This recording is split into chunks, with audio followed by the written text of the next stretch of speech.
نحمده ونصلي على رسوله الكريم أما بعد فأعوذ بالله من الشيطان الرجيم بسم الله الرحمن الرحيم إن هذا القرآن يهدي للتي هي أقوم ويبشر المؤمنين الذين يعملون الصالحات لهم أجرا كبيرا.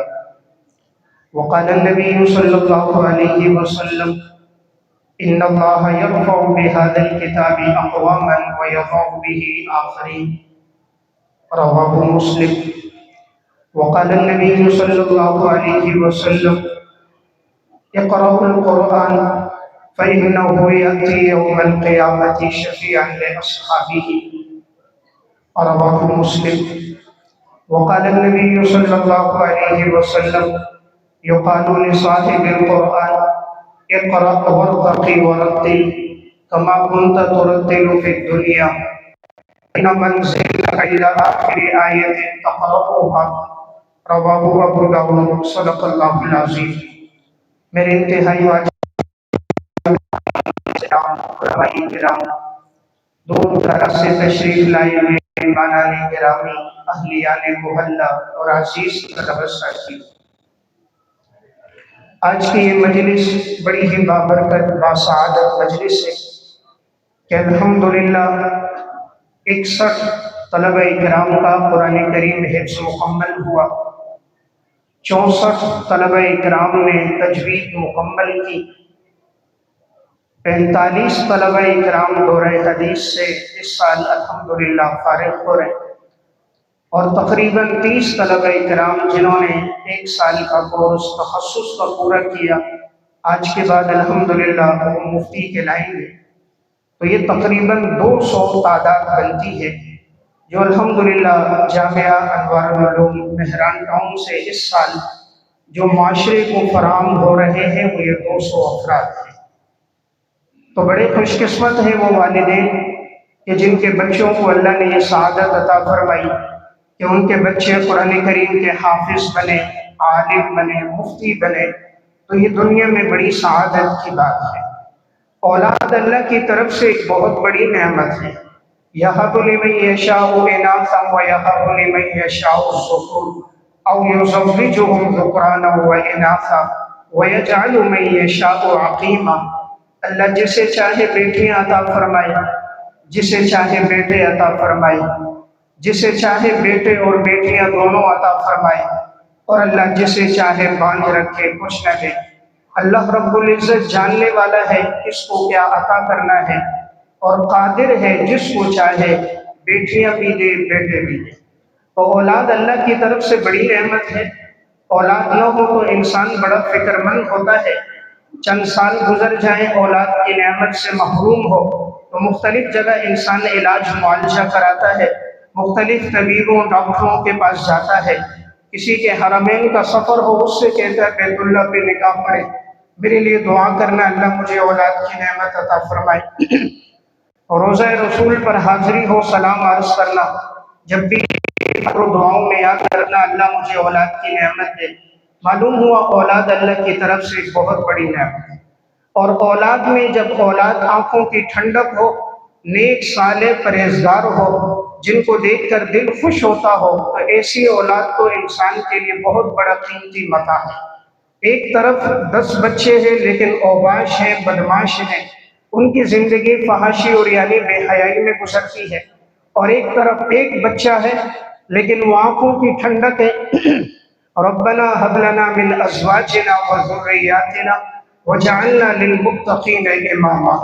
اللہ نے ہم سب کو دعا سکھائی کہ تم دعا کرو اللہ ہمیں ایسی اولاد عطا فرمائے، ایسی بیویاں عطا فرمائے جو ہماری آنکھوں کی ٹھنڈک بن جائیں.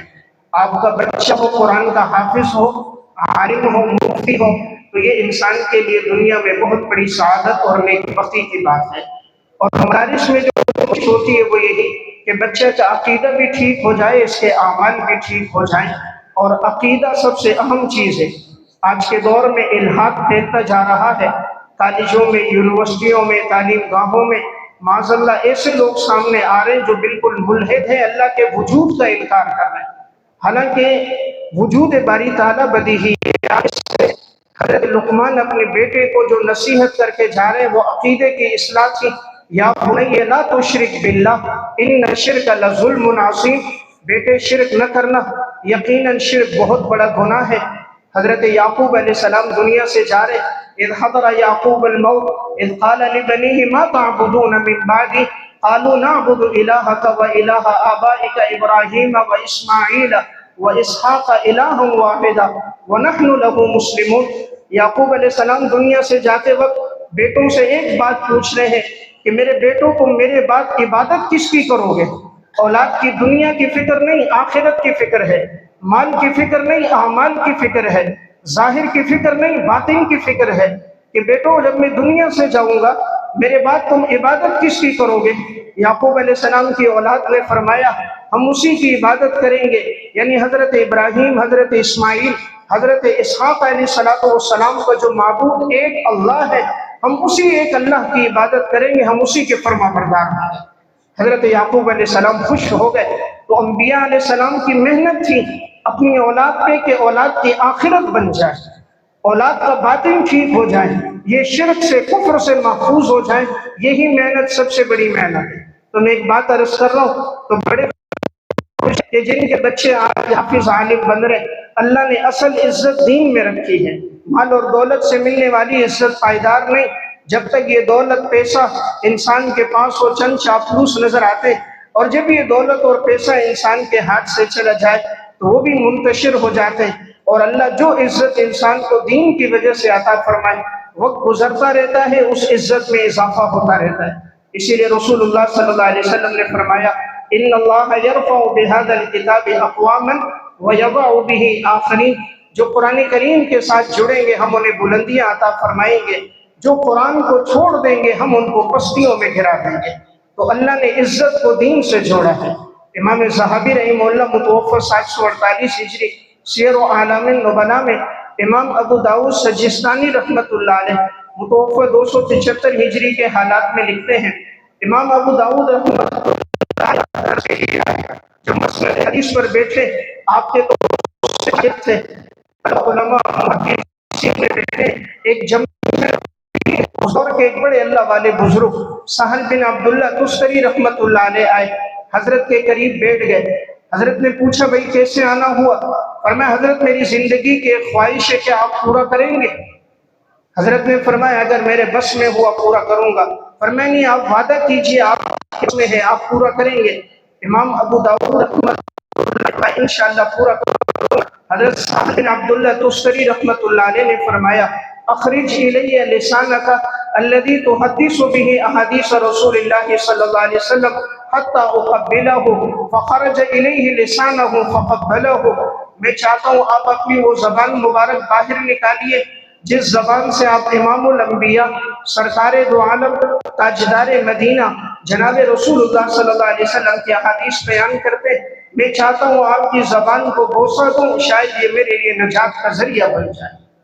امام ابو داؤد رحمۃ اللہ علیہ سہل بن عبداللہ تستری نے آپ کی زبان کو بوسہ دیا. اللہ نے یہ عزت دین میں رکھی ہے. مال اور دولت سے ملنے والی ایسی عزت نہیں ہوتی کہ جو دلوں پر حکمرانی کرنے والے. یہی امام ذہبی رحمہ اللہ سیر و اعلام النبلاء میں لکھتے، امام احمد بن حنبل متوفی 241 ہجری کے بیٹے عبداللہ فرمانے لگے جس وقت میرے والد امام احمد آتے تھے تو بہت سے علماء، فقہاء، محدثین میں ان کو قطاروں میں دیکھتا تھا. وہ میرے والد کے استقبال کے لیے کھڑے ہوتے تھے.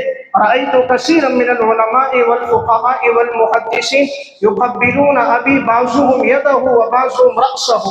میں نے بہت سے علماء کو دیکھا، فقہاء کو دیکھا، محدثین کو دیکھا، کوئی میرے والد کے ہاتھوں کو چومتا تھا، کوئی میرے والد امام احمد کی پیشانی کو بوسہ دیتا تھا. تو میں عرض کر رہا ہوں اللہ نے یہ عزت دین کے ساتھ جوڑی ہے. تو الحمدللہ جن کے بچے دین سے وابستہ ہیں اللہ نے ان کو یہ عزت، بڑی عزت عطا فرمائی.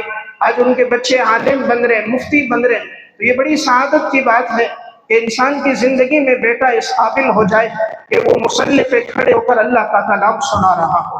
آپ کی زندگی میں آپ کا بیٹا اس قابل ہو جائے وہ ممبر رسول پر بیٹھ کر اللہ رسول کے ارشادات امت کو بتلا رہا ہو. یہ نیک بختی، خوش قسمتی کسی کسی کو نصیب ہوتی ہے کہ اپنی زندگی میں اگر اللہ اولاد کو یہ مقام دے دے. یہ عزت دے دے تو یہ بہت بڑی عزت ہے۔ تو میں ایک بات عرض کر رہا ہوں، یہ عزت بڑی نہیں میرا بیٹا سرکاری نوکر بن گیا، یہ عزت میرا بیٹا قرآن کا حافظ، دین کا خادم بن گیا۔ یہ عزت نہیں کہ میرا بیٹا دبئی، امریکہ، فلاں فلاں ملکوں کے اندر کام کرنے والا ہے، یہ عزت میرا بیٹا خدا کے گھر میں رب کا کلام پڑھانے والا ہے۔ میرا بیٹا میرے لیے آخرت کی نجات کا ذریعہ ہے، صدقہ جاریہ ہے۔ تو یہ ان اولادوں کے لیے انسان دعا کرے، اللہ سے مانگے۔ اگر آپ کے بچے میں اللہ نے صلاحیت رکھی، آپ کی دعائیں ہوئیں، اللہ نے ان کو عطا کر دیا، تو یہ بڑی عزت ہے۔ اور دین سے جو عزت ملتی ہے یہ ہمیشہ کی عزت ہے۔ امام ذہبی رحمہ اللہ سیر و اعلام النبلاء میں لکھتے ہیں، امام زہری رحمۃ اللہ علیہ متوفی 124 ہجری، اس دور کے ایک بہت بڑے بادشاہ تھے عبد الملک بن مروان۔ عبد الملک بن مروان امام زہری سے پوچھنے لگے، آپ کہاں سے آئے ہو؟ فرمایا جی مکہ سے آیا ہوں۔ کہا اس وقت مکہ میں سب سے درس کون دیتا ہے، لوگ کس کے بیان میں شریک ہوتے ہیں؟ انہوں نے کہا عطا بن ابی رباح رحمہ اللہ۔ فرمایا کہ وہ آزاد ہیں یا غلاموں میں سے ہیں؟ عرب میں سے ہیں یا غلاموں میں سے؟ کہا وہ غلاموں میں سے تھے، بعد میں آزاد ہوئے ہیں، علم حاصل کیا، آج اللہ نے ان کو مقام دیا۔ کہا یہ عزت کس وجہ سے ملی؟ حالانکہ وہ تو غلام تھے۔ فرمایا علم حاصل کیا، اللہ نے علم کی وجہ سے ان کو عزت عطا فرما دی۔ بادشاہ پھر پوچھتا عبد الملک بن مروان، یہ بتاؤ اس وقت یمن میں سب سے بڑا عالم کون ہے جس کو اللہ نے سب سے زیادہ عزت دی؟ فرمایا امام طاؤوس ہے۔ کہا یہ عرب میں سے تھے یا غلام تھے؟ کہا غلام تھے۔ کہا عزت کیوں ملی؟ کہا علم حاصل کیا، نبوت کا اللہ نے عزت عطا فرما دی۔ پھر پوچھا یہ بتاؤ شام کے اندر سب سے زیادہ معزز انسان کون ہے؟ فرمایا امام مقبول شامی ہے۔ فرمایا وہ کون ہے؟ عرب میں سے غلام تھے۔ کہا غلام تھے۔ کہا عزت کیوں مل گئی؟ کہا علم حاصل کیا، اللہ نے سرداری عطا کر دی۔ پھر سوال کیا یہ بتاؤ اس وقت اہل جزیرہ میں سب سے بڑا انسان معزز کون ہے؟ انہوں نے کہا میمون بن مہران۔ فرمایا وہ غلام ہے۔ کہا عزت کیوں مل گئی؟ کہا نبوت کا علم حاصل کیا، اللہ نے عزت عطا فرما دی۔ پھر پوچھا بتاؤ خراسان میں سب سے زیادہ معزز اور بڑا عالم کون ہے؟ انہوں نے جواب دیا امام ضحاک بن مزاحم۔ کہا عرب میں سے ہے، غلام ہے؟ کہا غلام ہے۔ کہا عزت کیوں ملی؟ کہا نبوت کا علم حاصل کیا، اللہ نے عزت عطا کر دی۔ پوچھا بصرہ میں سب سے بڑا عالم کون ہے؟ کہا حسن بصری رحمہ اللہ۔ عرب میں سے ہے، غلام ہے؟ کہا جی غلام ہے۔ عزت کیوں ملی؟ کہا نبوت کا علم حاصل کیا، اللہ نے عزت دے دی۔ پوچھا کوفہ میں کون سب سے بڑا عالم؟ کہا ابراہیم نخعی ہے۔ کہا غلاموں میں سے ہے، آزاد ہے؟ کہا نہیں یہ آزاد ہے۔ کہا اللہ کا شکر، پہلے تو میں جو پوچھتا رہا تو بتاتا رہا، غلام تھا، علم حاصل کیا، اللہ نے مقام عطا فرما دیا۔ اب تو نے ابراہیم نخعی کا نام لیا، یہ عرب میں سے آزاد ہے، تو یہ کیا وجہ ہے جو غلام ہے آج وہ سردار ہیں؟ عرب کے لوگ سامنے بیٹھے ہیں، غلام منبروں پر بیٹھ کر اللہ رسول کے ارشادات بیان کر رہے ہیں۔ امام زہری سے بادشاہ پوچھتا ہے وجہ کیا ہے؟ امام زہری فرماتے ہیں یا امیر المؤمنین من حفظہ صادہ ومن ضیعہ سقطہ۔ امیر المومنین یہ دین ہے، جو اس کی حفاظت کرے گا اللہ اس کو عزت دے گا، جو اس کو نظر انداز کرے گا اللہ اس کو گرا دے گا۔ یہ تو دین ہے، جو اس پر اپنی زندگی لگائے گا اللہ اس کو چمکائے گا، جو اس کو نظر انداز کرے گا اللہ اس کو گرا دے گا۔ ان لوگوں نے دین پہ زندگی گزاری، اللہ نے ان کو عزت عطا فرمائی۔ تو دیکھیں یہ سب غلام ہیں، جزیرہ کا ہو، خراسان کا ہو، بصرہ کا ہو، مکہ کا ہو، یمن کا ہو، لیکن علم کی عزت نے ان کو عزت عطا فرما دی۔ تو میں ایک گزارش عرض کر رہا تھا، یہ جو اللہ نے عزت دی آپ کی اولاد کو، آپ کا بچہ حافظ بنا، عالم بنا، دین سے وابستہ ہوا، یہ بڑی عزت ہے۔ یہ دین ہم تک قربانیوں سے پہنچا ہے۔ آج یہ جو حدیث کا ذخیرہ سامنے موجود ہے، اس کے پیچھے محدثین نے قربانیاں دی، تب جا کر یہ دین ہم تک پہنچا۔ انہوں نے کتنی قربانیاں دی اس دین متین کے لیے۔ قاضی ایاز مالکی رحمۃ اللہ علیہ متوفی 544 ہجری کی کتاب ہے ترتیب المدارک و تقریب المسالک، اس میں وہ شیخ عبدالفتاح ابو غدہ نے صفحات من صبر العلماء علی شدائد العلم والتحصیل میں واقعہ لکھا۔ عبد الرحمن بن قاسم رحمۃ اللہ علیہ ایک بڑے محدث گزرے، جب علم حدیث کے سفر کے لیے گھر سے جانے لگے، ان کی گھر والی حاملہ تھی، گھر والی سے انہوں نے کہا اگر آپ چاہو تو میں آپ کو طلاق دے دوں، اس لیے کہ مجھے نہیں معلوم میرا کتنا وقت لگے گا اس علم حدیث کے سفر میں مختلف شہروں میں جاؤں گا، مختلف علاقوں میں جاؤں گا، معلوم نہیں کب میری واپسی ہو، ہر محدث سے علم حاصل کروں گا، تم چاہو میں تمہیں طلاق دے دوں، عدت گزر جائے تم نکاح کر دینا۔ عبد الرحمن بن قاسم کی گھر والی نے کہا آپ مجھے طلاق نہ دیجیے، میں آپ کا انتظار کروں گی، اگر زندگی رہی یہی ملاقات ہو جائے گی، اور اگر زندگی نے وفا نہ کی اور اللہ نے جنت عطا فرما دی، حوض کوثر پر انشاءاللہ جب رسول اللہ صلی اللہ علیہ وسلم کے ہاتھوں حوض کوثر کا پانی پیے گے وہاں ملاقات کریں گے۔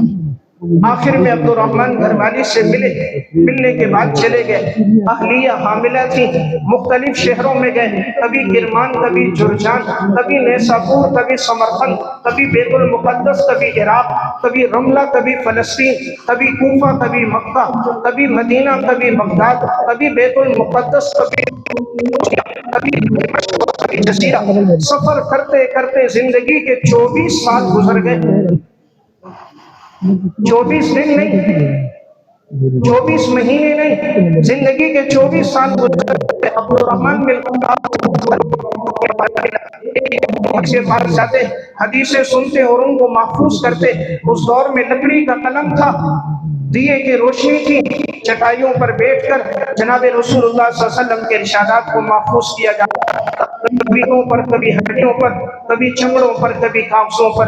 آخر امام مالک کے درس میں پہنچے، اب وہاں موطا پڑھ رہے، سر اور داڑھی کے بال سفید ہو گئے، طویل عرصہ گزر چکا تھا۔ ان کے علاقے کا ایک شخص آیا، عبد الرحمن کو پہچان گیا، یہ تو وہی ہے جو 24 سال پہلے علم حدیث کے سفر میں نکلے تھے، لوٹے نہیں تھے۔ نہیں، ان سے ملاقات ہوئی، فرمایا آپ عبد الرحمن تو نہیں؟ فرمایا ہاں میں وہی ہوں۔ آپ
درس میں سارے روزانہ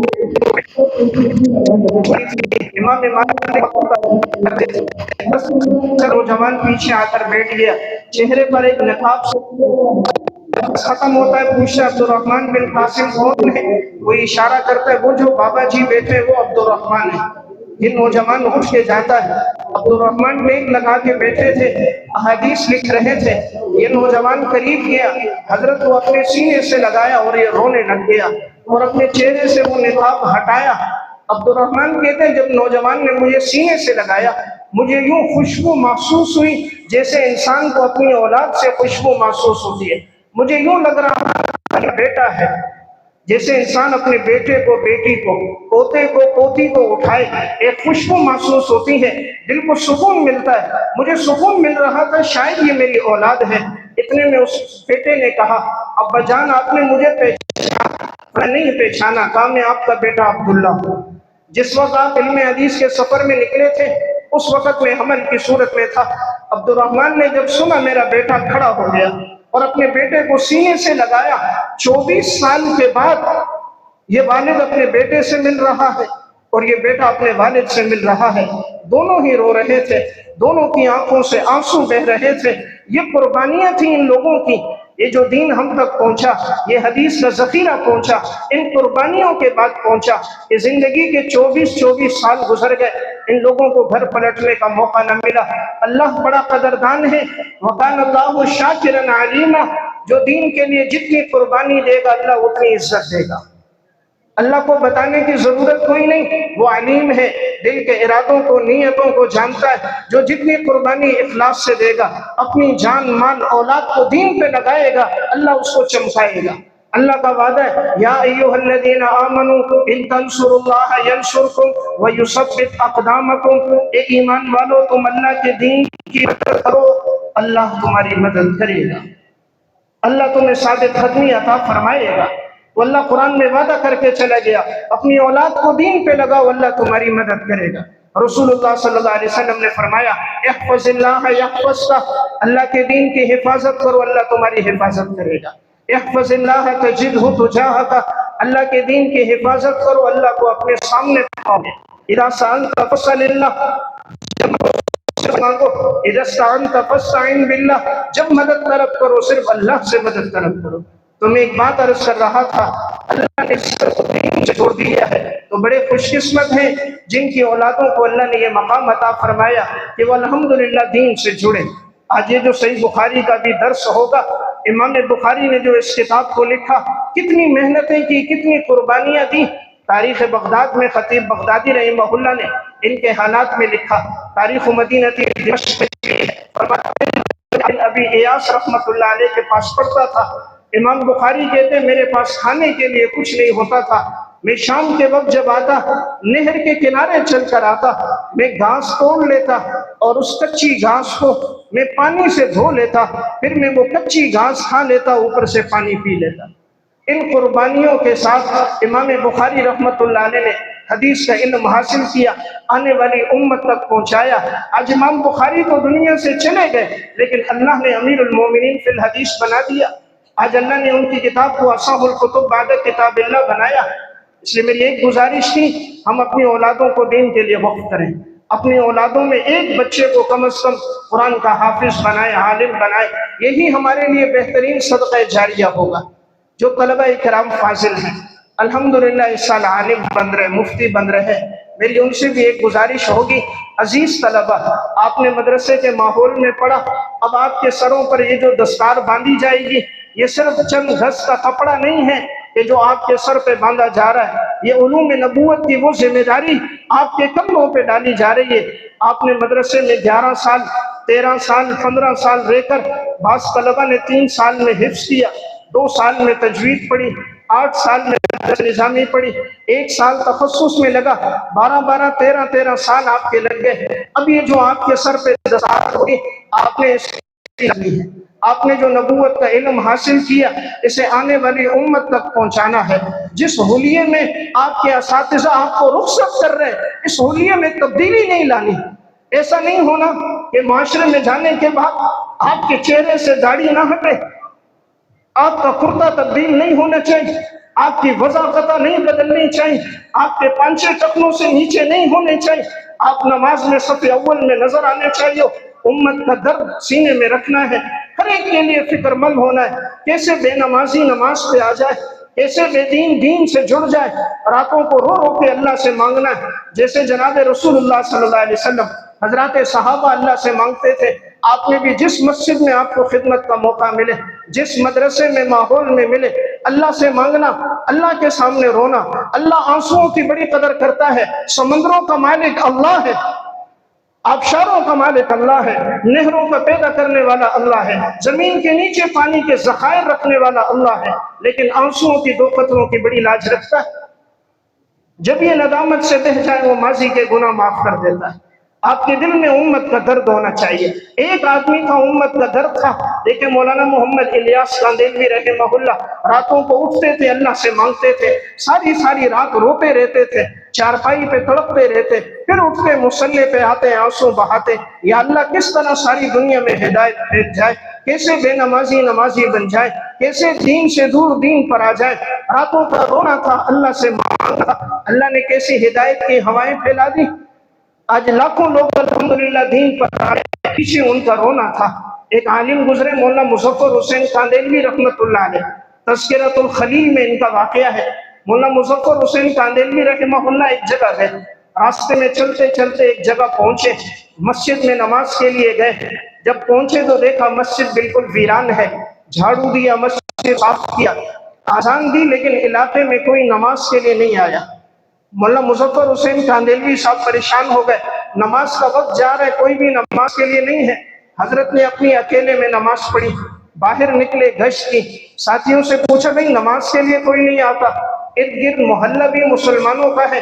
کسی نے کہا یہاں ایک رئیس ہے، اس کو خان صاحب کہتے ہیں، اس کے گھر میں روزانہ رات کو شراب و کباب کی محفل لگتی ہے، سارے لوگ وہاں جمع ہوتے ہیں، اگر آپ کوشش کریں وہ دین پر آ جائیں تو امید ہے سارا محلہ دین پر آ جائے۔ مظفر حسین کاندھلوی صاحب مسجد آئے، 2 رکعت نماز پڑھی، اللہ کے سامنے سجدے میں خوب روئے، یا اللہ دلوں کو پلٹنا تیرے اختیار میں، میرا کام محنت کرنا، ان کو جا کر دعوت دینا، لیکن یا اللہ دلوں کو پلٹنا تیرے اختیار میں۔ اس کے بعد گئے، ان کے دروازے پہ دستک دی، خان صاحب باہر نکلا، پوچھا جی کون ہو؟ فرمایا مظفر حسین میرا نام ہے۔ کیوں آئے ہو؟ کہا میں یہ چاہتا ہوں آپ مسجد آئے، نماز پڑھیں، اللہ آپ کو توفیق عطا فرمائے، آپ کے آنے سے محلے والے بھی دین پر آ جائیں گے، گھر آباد ہو جائے گا۔ آج آپ کے گھر پہ تو رش ہے، خدا کا گھر ویران ہے، میں چاہتا ہوں آپ آئیں، مسجد آئیں، جب بات حق، طریقہ کار حق ہو۔ حضرت دل سے دعوت دے رہے تھے، حضرت نے جیسے دی انہوں نے کہا میں اگلی نماز میں آؤں گا، لیکن 2 کام مجھ سے نہیں چھوٹتے، نمبر 1 شراب پینا، نمبر 2 زنا کرنا، یہ 2 کام مجھ سے نہیں چھوٹیں گے۔ فرمایا آپ نماز کے لیے تو آؤ۔ حضرت فرماتا ہے میں نے کہا جب یہ نماز پہ لگے گا، نماز ہر گناہ سے روک دے گی، ان الصلاۃ تنہی عن الفحشاء والمنکر، اللہ نے نماز میں وہ تاثیر رکھی ہے جو بے حیائی سے، برائی سے روک دیتی ہے۔ اس کو جب یہ دعوت دی، اس نے کہا میں اگلی نماز میں آؤں گا۔ اب کہا میں نے غسل کیا، صاف کپڑے پہنے کہ پہلی مرتبہ خدا کے گھر جا رہا ہوں۔ جب آئے مسجد، مولانا مظفر حسین کاندھلوی صاحب کہتے ہیں میں نے نماز، اس نے میرے پیچھے، میں نے اس کے بعد وہ گیا اگلی نماز کے لیے، پھر وہ نماز کے لیے آیا، جب لوٹا تو اب اپنی گھر والی پر اس کی پہلی نظر پڑی۔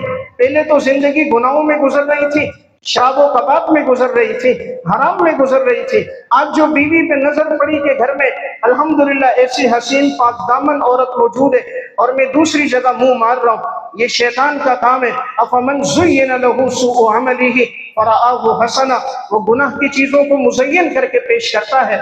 کہتے ہیں اپنی گھر والی کو دیکھا تو کہا مجھ سے غلطی ہوئی، اتنا عرصہ میں نے تمہارا حق نہیں ادا کیا، جتنی فاحشہ عورتیں بھی سب کو گھر سے کہا چلی جاؤ، شراب جتنی تھی اس کو بہا دیا۔ اس دن کے بعد ایسا نمازی بنا، پورے محلے والے بھی نمازی بن گئے۔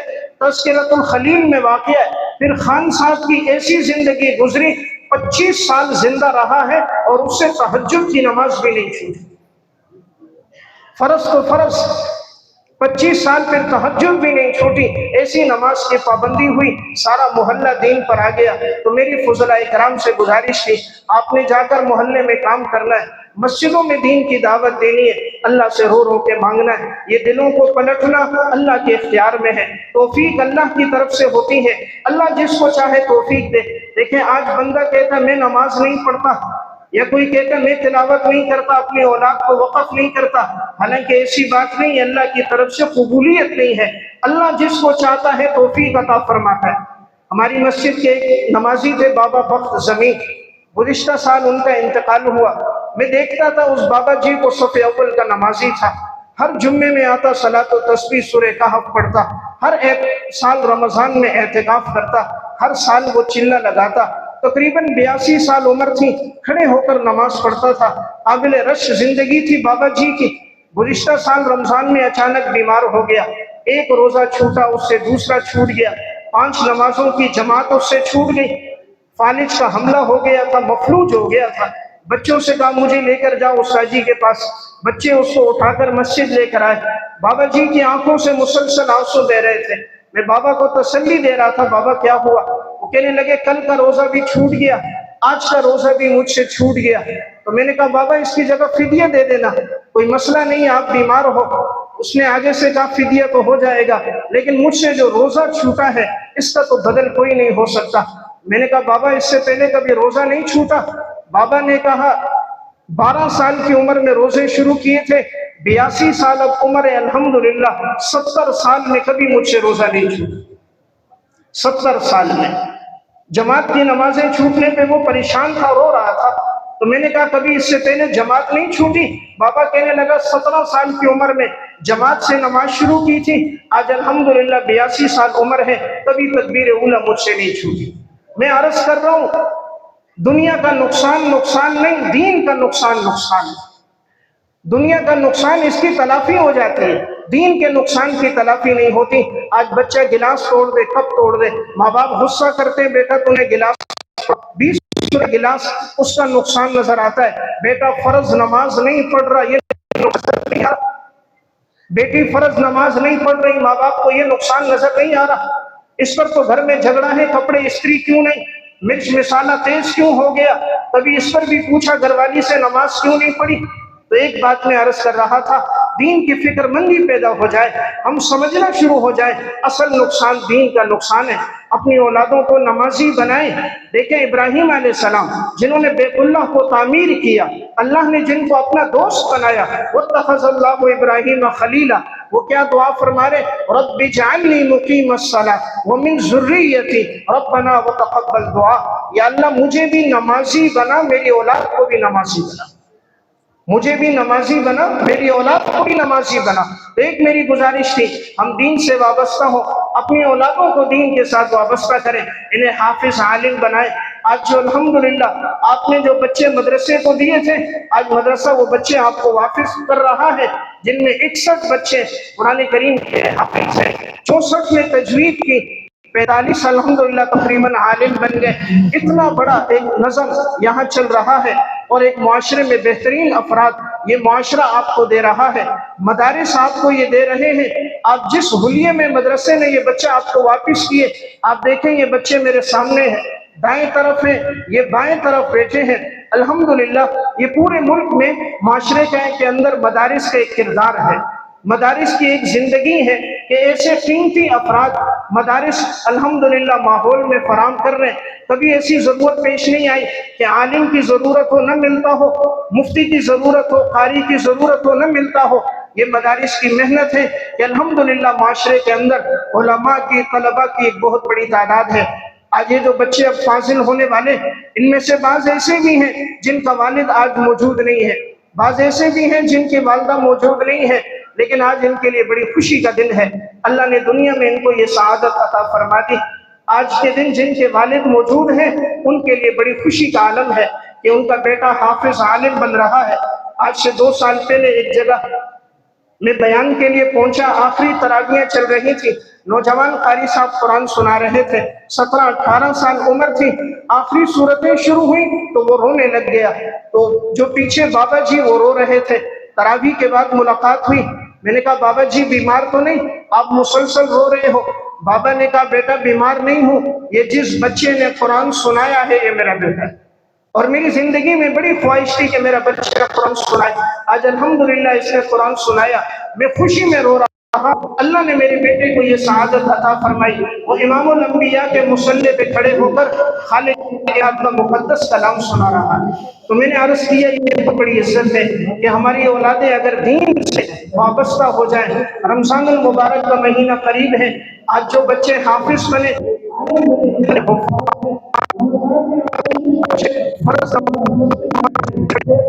بیٹے کے پیچھے جو والد ہے تراویح کی جماعت تو گھروں میں ان کے پیچھے قرآن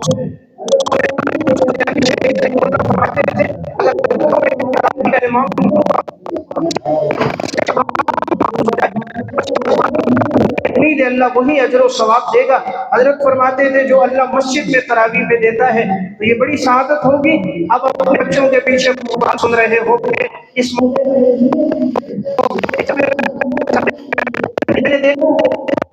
جیسے ہی پروگرام ختم ہوا ایک حافظ کے ساتھ اس کا والد ہوگا، اب ان کے والد صاحب ہیں، انہوں نے کہا میں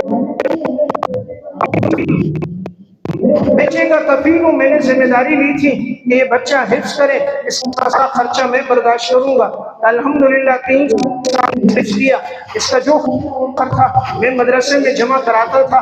میں نے کہا میرا بیٹا حافظ نہ بن سکا، میرے گھر میں کوئی عالم نہیں، جو اور بچے آ رہے یہ حافظ بن جائے، یہ میرے لیے صدقہ جاریہ بن جائے۔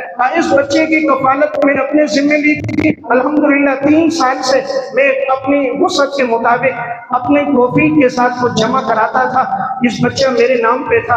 آج یہ بچہ حافظ بننا ہے تو وہ اس کو سینے سے لگا کے، اور ایسے بچے اپنی سلبی اولاد سے بھی زیادہ وفادار ہوتے ہیں اور عموماً پڑھتا رہتا ہے، ہر رمضان میں سناتا ہے۔ تو یہ حافظ بچہ ساری عمر پڑھے گا، 10 نیکیاں ہیں، آپ کو بھی پورا اجر و ثواب ہوگا۔ ہم ایک نیت کر کے اٹھیں، اپنے بچوں کو بھی مدارس کے لیے وقف کریں، انہیں حافظ بھی بنائیں، ساتھ ساتھ اللہ نے توفیق دی ہو تو 3-4 بچوں کی کفالت اپنے ذمہ لے۔ اگر میرا مال ان بچوں پہ لگا اور یہ بچے حافظ بن گئے، یہ معاشرے میں جائیں گے، یہ بچہ جو قرآن پڑھائے گا، پڑھتا رہے گا، اس میں ہمارا بھی پورا اجر و ثواب ہوگا۔ اللہ ہم سب کو توفیق عطا فرمائے۔ وآخر دعوانا الحمدللہ رب العالمین۔